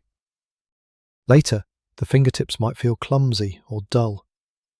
He could grip the reins, but adjusting them took longer. A damp glove held cold against the skin. Removing it to work a buckle exposed the hand directly. He tried the buckle with the glove on. The leather slipped. He removed the glove. The metal resisted.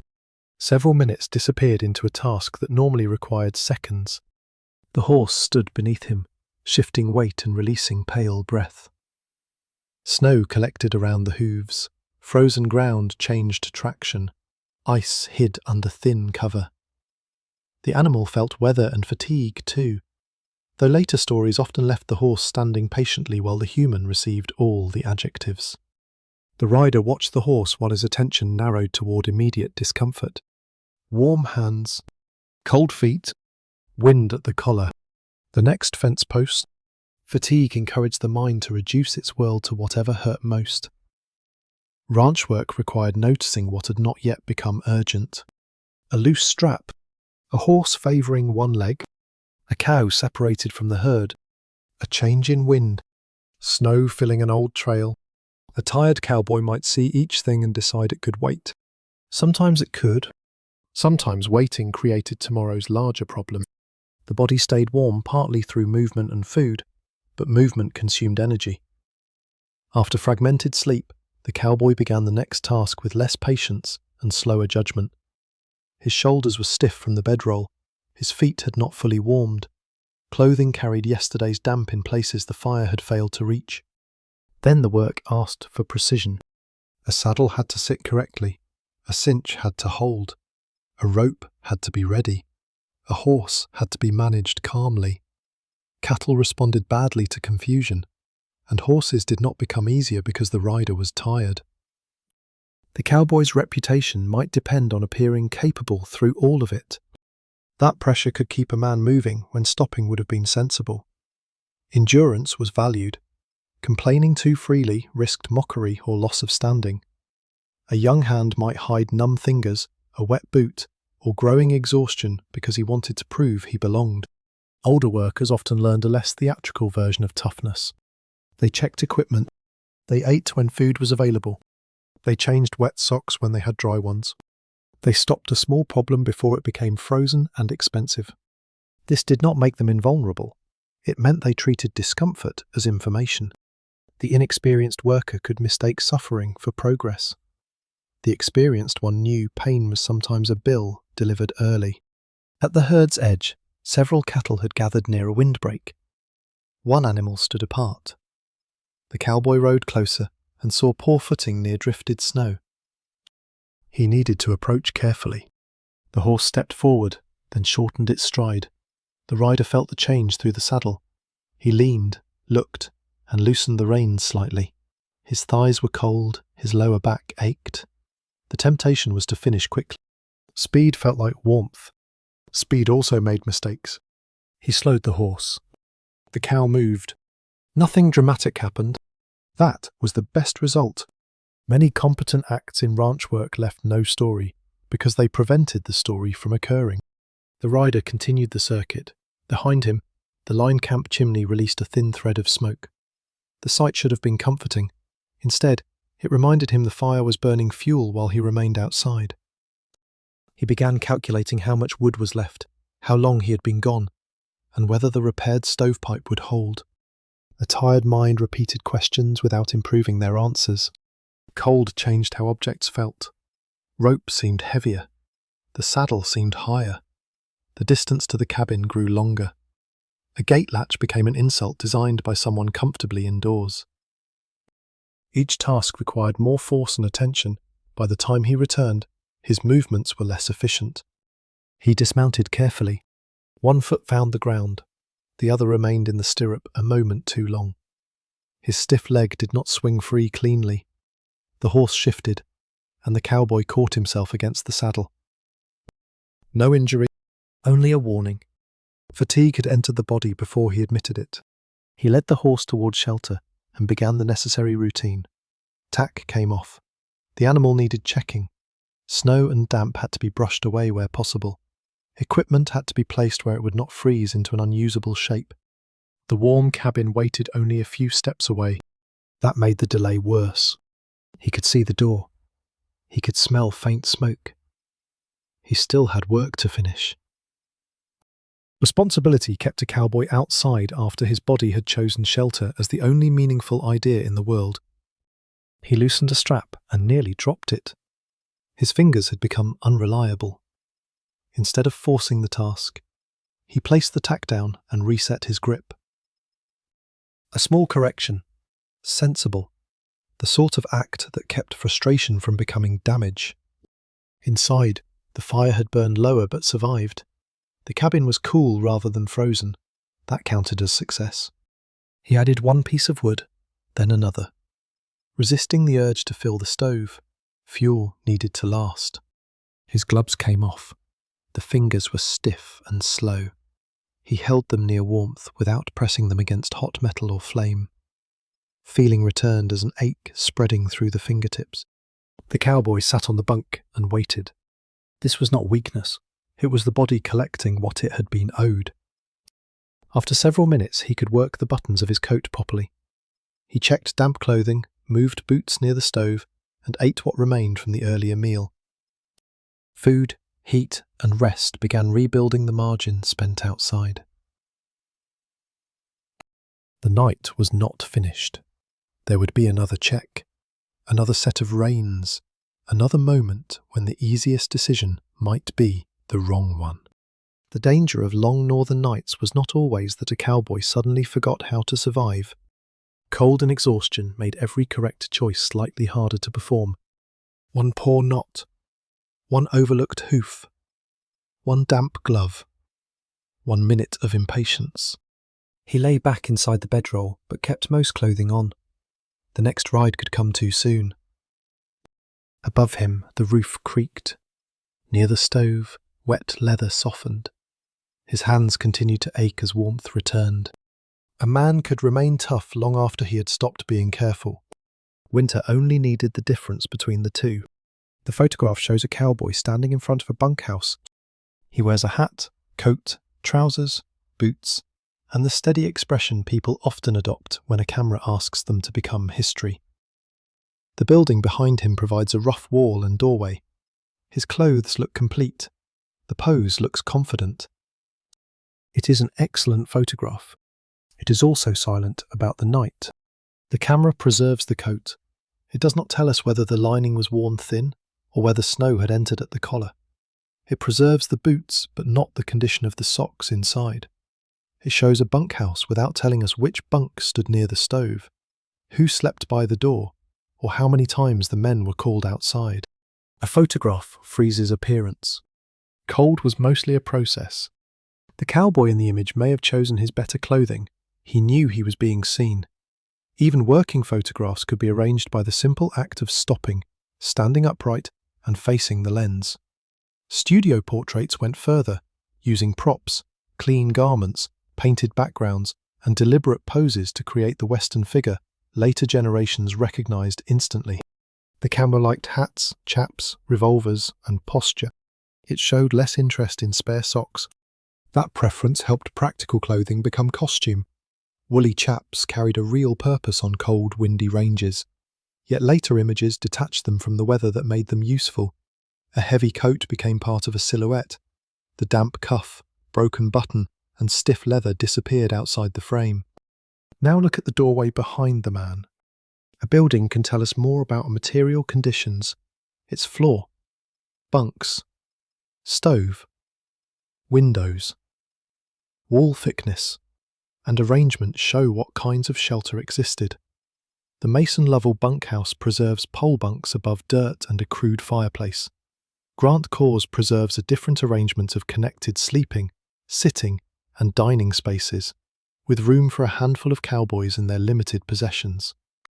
But restored buildings have their own silence. Floors are cleaned. Roofs are repaired. Walls may be altered. A stove on display may reflect a later period. The preserved room does not contain wet men returning from a storm, smoke failing to draw, boots thawing, or a door opening at 2 in the morning. Architecture gives dimensions. It does not automatically give experience. The same is true of objects. A blanket in an inventory proves that a blanket was purchased or present. It does not prove who received it, how thick it was, or whether it remained dry. A stove appears in an account book as a cost. The page does not record the worker who crossed the floor to feed it. A payroll entry can be even more frustrating.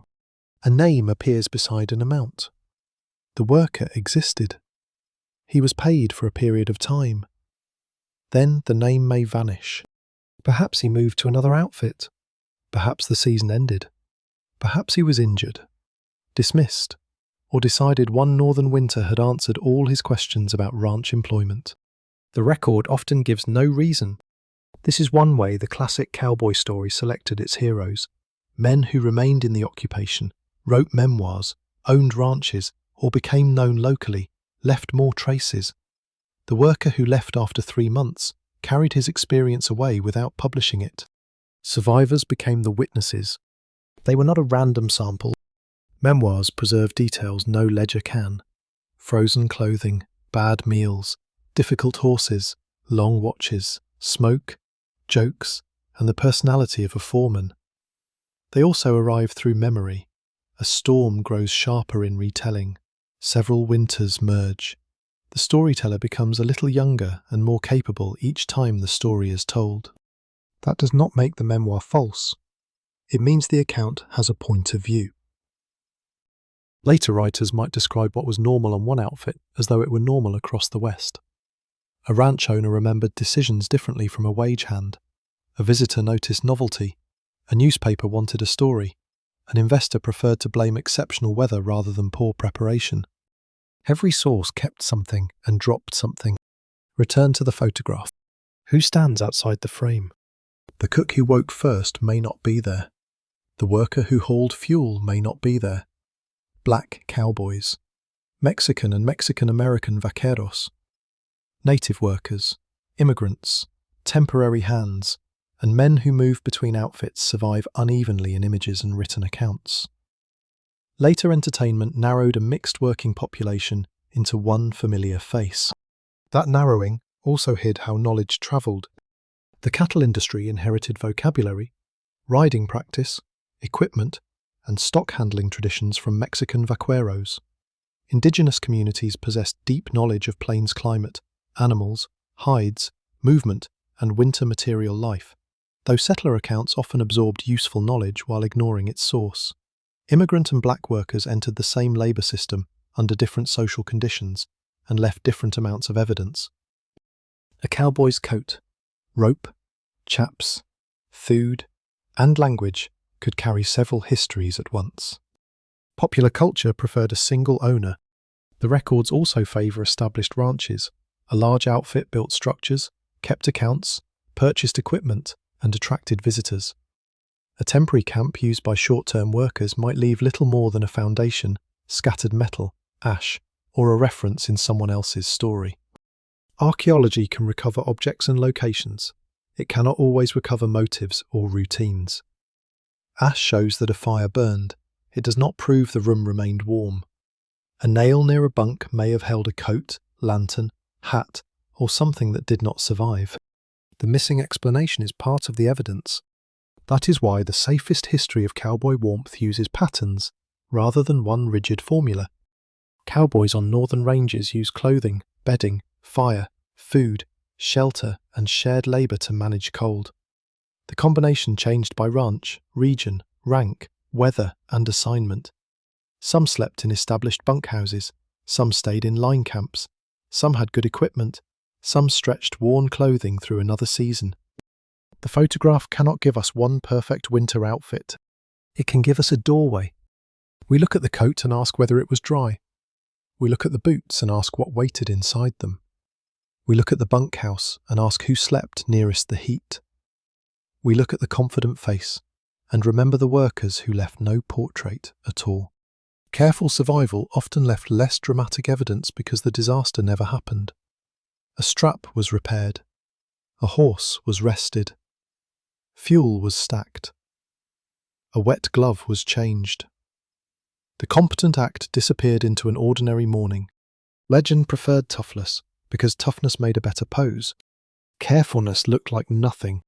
The cowboy in the photograph remained still before the bunkhouse. No wind moves the coat. No cattle call from the dark. The image gives us a man, clothing, and a wall. Beyond that still frame waited the winter that would force newspapers, ranch accounts, owners, and workers to record something much larger. Not one cold night, but the failure of the open range system itself. The winter did not begin as one dramatic storm. It began with a range already under pressure. Across parts of the northern cattle country, dry conditions had reduced the grass before winter fully arrived. Herds had expanded because the open range business model depended on animals feeding themselves across enormous stretches of land. When weather remained manageable, the arrangement looked efficient. The cattle found grass. Owners avoided the cost of cutting and storing enough feed for every animal. Cowboys watched the herds and moved them when necessary. Then the assumptions began to fail. By late 1886, Wyoming alone held an enormous cattle population. And National Park Service histories describe open ranges crowded in the pursuit of profit. Severe winter weather followed, blizzards, bitter cold, and heavier snow. Exact losses varied sharply by outfit and location, and later estimates should be handled carefully. But the scale of destruction was undeniable. Snow-covered forage, wind-packed drifts, thaws and freezes could harden surfaces. Cattle sensed grass beneath them and still failed to reach enough of it. The problem was not simply that the animals felt cold. They could not eat enough to keep producing the energy needed to survive it. A steer standing in open weather was a living heater fueled by grass. Remove access to grass, then add wind, snow, distance, and animals already weakened by poor forage, and the margin narrowed quickly. Cowboys rode into this crisis carrying the same human limitations we have, followed through the night. Gloves became wet, horses tired, bedrolls cooled while riders were away.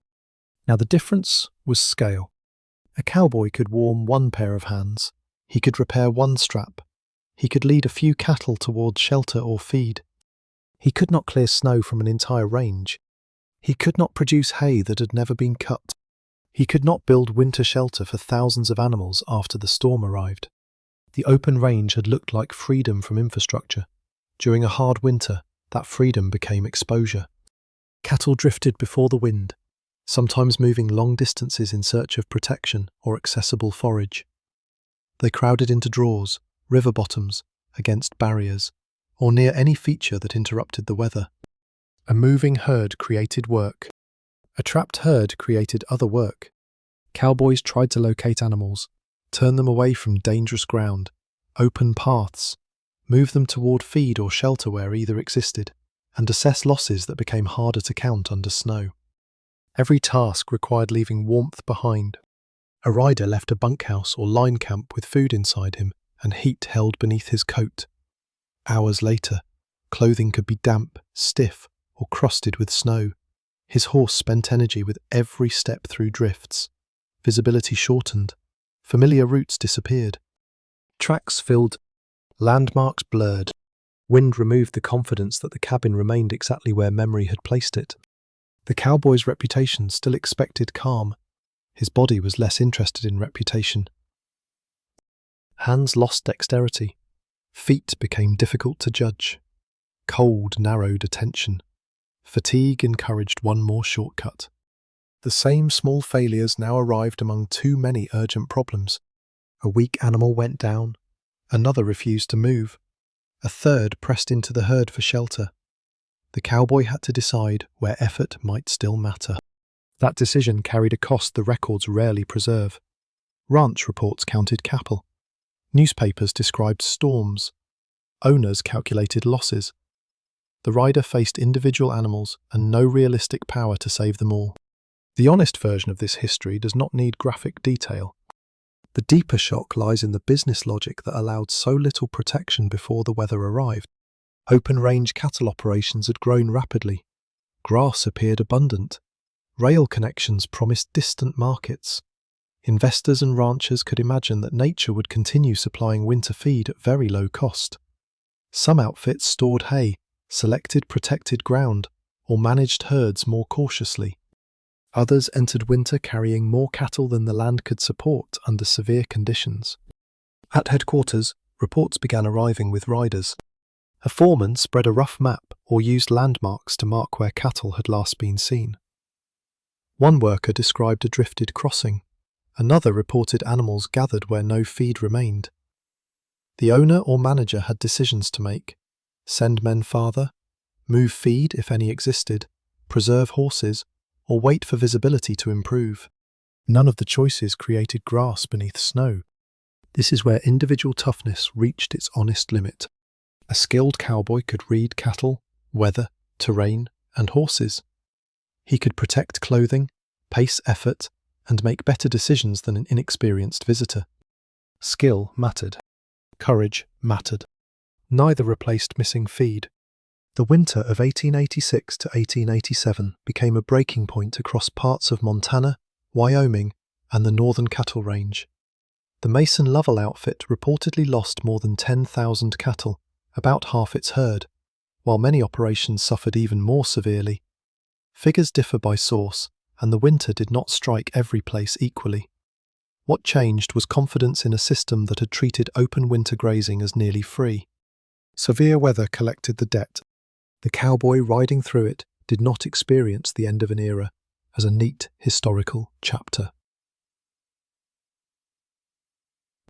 He experienced another gate buried in snow, another exhausted horse, another frozen strap, another group of cattle that had not eaten. Historical change looks large when viewed backward. Inside the storm, it arrived as repeated practical failure. The grass was unavailable. The hay was too far away or did not exist. The herd could not be moved. The line camp ran low on fuel. The owner's instructions no longer matched what land and weather allowed. Survival depended on decisions made long before the first terrible night. Hay needed cutting in summer. Fuel needed stacking before snow. Shelters and line camps needed repair before wind. Herd size needed to reflect poor years, not only profitable ones. Workers needed enough relief to travel and rest. Supplies needed to reach remote camps while routes remained passable. By the time the rider entered the storm, he was living inside choices already made by owners, managers, markets, weather, and the previous season's grass. At the bunkhouse, wet coats hung near heat. Boots thawed slowly. The cook stretched food and kept the fire alive. Riders arrived with reports that moved from troubling to worse. Humour became quieter here. There was still investor confidence to distrust, and the ancient human habit of assuming one mild winter had signed a permanent contract with the next. The men and animals inside the disaster were not punchlines. A cowboy sat near the stove and opened his hands toward the heat. Snow melted from the lower edge of his coat and darkened the dirt floor. He had done what he could. From a distance, that sentence can sound noble. Up close, it was often unbearable. Outside, wind moved across a range that had seemed almost limitless months earlier. Every mile between cattle, hay, shelter, and help had become a cost. Freedom had become distance. Abundance had become buried grass. The fire dropped. Someone added wood. Before dawn, the riders would go out again. But when the winter released its grip, the cattle business would have to answer a question no amount of cowboy toughness could avoid. What if survival required preparation that began long before winter? The answer began in summer. That was the part the hard winter made impossible to ignore. Warmth and survival in January could depend on work completed months earlier. When the ground was dry, grass stood high, and no one felt urgent about snow. Hay had to be cut before it was needed. Fuel had to be stacked before roads became difficult. Roofs had to be repaired before wind tested every board. Herd size had to be decided before the range revealed how little forage remained. Preparation was not dramatic. That was why it was easy to postpone. A cowboy riding into a storm looked heroic because the danger was visible. A crew cutting hay under a clear sky looked ordinary. Yet the second scene often prevented more suffering than the first. Picture the cowboy months earlier, not in a saddle, but walking beside haying equipment. The sun is high, dust settles on his clothes. Horses pull a mower through grass while another worker checks the cut. A broken part stops the whole line, and several men crouch beside machinery with tools, grease, and language unsuitable for a calm historical program. The winter is nowhere in sight. Still, every load matters. After 1886 to 1887, ranchers across the northern cattle country could no longer treat stored feed as an optional expense for unusually nervous people. Change was uneven, and some operations had prepared better even before the disaster, but the direction became clearer. Cattle needed hay when snow or frost blocked forage. Herds needed more controlled winter range. Water, shelter, fencing, and feed became part of planning rather than evidence that the open range had lost its romance. This changed cowboy work. The rider still handled cattle, horses, weather, and distance. Seasonal labour increasingly included haymaking, fence repair, feed distribution, water management, and maintenance of permanent buildings. The cowboy did not stop riding. He spent more time making sure winter would require less rescue. Hay stood at the centre of this change. Grass on open range cost little to harvest because cattle harvested it themselves. Cut hay required people and equipment.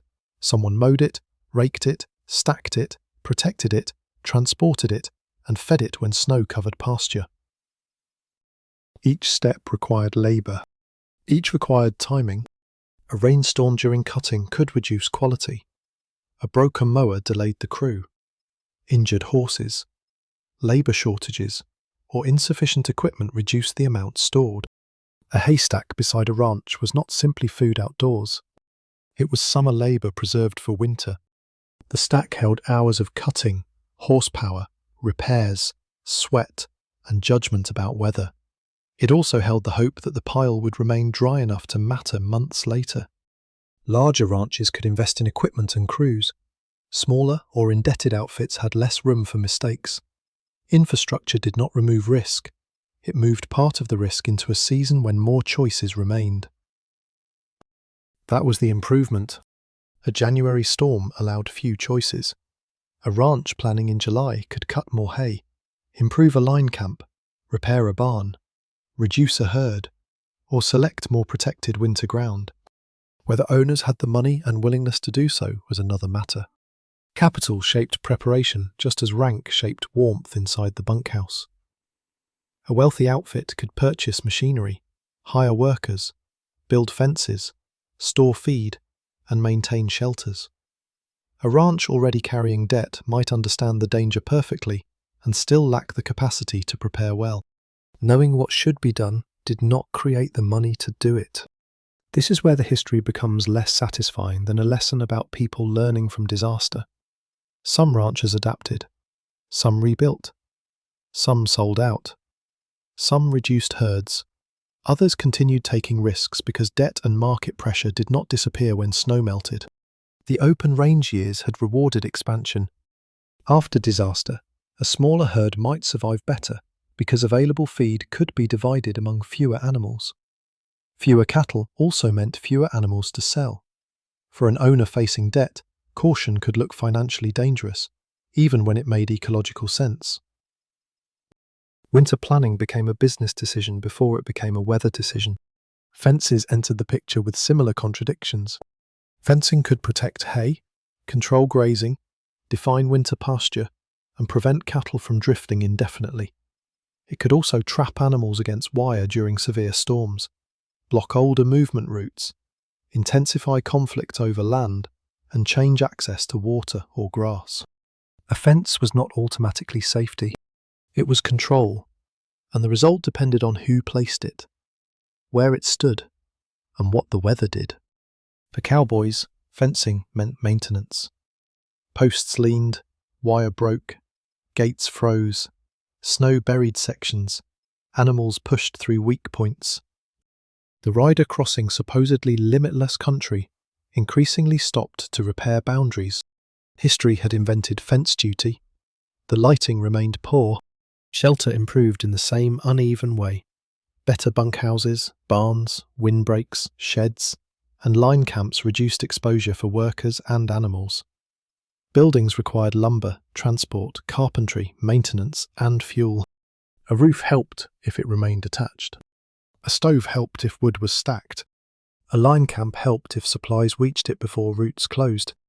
Infrastructure reduced improvisation by creating more things that needed care. Someone inspected the roof. Someone cleared the stovepipe. Someone replaced the glove. Hauled flour. Mended harness. And checked whether the woodpile represented more than a pleasant idea. The Raj became less dependent on luck because it became more dependent on preparation spread across many workers. Cooks managed food. Cowboys cut and fed hay. Teamsters moved supplies. Carpenters repaired buildings. Owners and foremen decided where money and labour went. Horses pulled equipment. The rider against the winter horizon remained the visible edge of a much larger arrangement. Even warmth in the bunkhouse now looked different. The wood beside the wall had been cut earlier. The repaired door had been fitted before the storm. The meal came from supplies delivered while roads were passable. The hay outside had been moved from field to stack and from stack to cattle. The warmth the cowboy felt in January began before anyone was cold. That was the hard winter's clearest lesson. Winter did not begin with first slow. It began with herd size, grass condition, stored feed, labour, debt, shelter, and distance. By the 1890s, northern ranching had not become safe or gentle. Cowboys still worked outdoors in severe weather. Line camps remained isolated. Bunkhouses remained basic. Feed still ran short. But the belief that vast herds could find their own way through almost any winter had lost authority. Grant Corps' histories describe cowboys who witnessed the close of open range, remaining as ranch hands, tending barbed wire, raising hay, and winter feeding cattle that no longer roamed as freely. Survival was becoming infrastructure. The objects were simple. A haystack, a fence, a roof, a stove, a dry bedroll. Each represented less dependence on luck. At dusk, a cowboy stood beside stored hay while cattle gathered. The feed had been cut under summer sun, protected through changing weather, and carried here before snow deepened. He opened the gate and spread hay where animals could reach it. The work was not heroic. No one would paint it as the moment the West was won. The cattle ate, and when the cowboy returned to the bunkhouse, the warmth waiting inside felt less like something produced by one fire than the final result of ordinary work completed months before courage became necessary. Courage still had its place. The cowboy needed it when wind rose after dark, when cattle shifted beyond the buildings, when the horse hesitated at a drift, and when the only worn room on the range stood miles behind. But courage was not what waited beside the bunk. A bedroll waited. The same ordinary bundle that had followed him through the winter lay open on the pole bunk, holding the faint warmth left by the room. His coat carried snow along the shoulders. His gloves were damp at the palms. The boots had taken in enough cold to feel heavier than leather had any right to feel. He closed the door behind him. The walls removed the wind's hands from his body. That was the first relief. The stove held a low fire. That was the second. Someone had added wood before he returned. Perhaps the cook. Perhaps the man whose watch came earlier. Perhaps a half-awake cowboy who crossed the dirt floor because he felt the room cooling. The returning rider might never know. Warmth often arrived without a signature. He removed one glove, then the other. The fingers ached as room air reached them. He placed the gloves where they could dry without scorching and worked at the first boot. The leather resisted. Earlier in the season, that might have annoyed him. Now he read the boot as a record of the night. Snow around the sole, dampness near the heel, a stiff strap, mud frozen along one side. He pulled it free and set it near the stove. Not too near. The other followed. His socks were damp but not soaked. Good news, by winter standards. A dry pair, protected among his belongings, replaced them. The wet pair joined the quiet forest of clothing around the heat. Across the room, men slept. One lay near the stove with a blanket over his shoulder. Another occupied the colder side near the wall. At the door, a rolled coat blocked part of the draught. No one had made the room comfortable. They had made discomfort less efficient. The cowboy sat on the edge of the bunk and ate what remained from the evening meal. The food had cooled, but it still gave his body something to burn. He held an empty cup between both hands for a little while because the metal retained warmth. Outside, cattle moved softly. A low call reached the building. Hooves pressed snow. A gate or chain shifted somewhere in darkness. He listened. The movement did not yet require him. Not yet was as close as the job came to promising rest. He loosened the coat but kept it nearby. The hat remained within reach. Gloves stayed visible. Boots stood where he could find them without light. Everything in the room was arranged around interruption. The bedroll opened beneath him. Its lower layers separated his body from the pole bunk. The blankets above waited cold at first because blankets did not create heat. They held what he brought inside. He stretched out and drew the edges close. Cold fabric touched his trousers. A patch beneath one shoulder had not fully dried. The foot of the bedroll held the chill longest, so he drew his knees up and kept his feet together. The body began its slow work. Heat moved into trapped air. The space around his chest warmed. Hands tucked near the centre of his body stopped aching so sharply. The cold retreated a few inches. That was enough. The bedroll had become a small room inside the bunkhouse, and the bunkhouse a shelter inside the plains. Outside stood hay cut months earlier and fuel stacked before the storm. Somewhere another rider kept watch. The cowboy under the blankets appeared alone. He was not. The meal had been cooked. The fire had been fed. The roof had been repaired. A dry blanket had been kept dry. Another man had taken the earlier watch and would eventually wake the next one. The cold remained real. So did the judgment required to live with it. A cowboy needed to read weather, horses, cattle, ground, clothing, and his own body. He needed to know when a wet glove was becoming a problem, when the fire was wasting fuel, when the horse was too tired, and when pride had begun replacing sense. Those skills worked inside a material world. Without food, shelter, relief riders, stored hay, and preparation, even good judgment had less room to work. The cold measured more than temperature.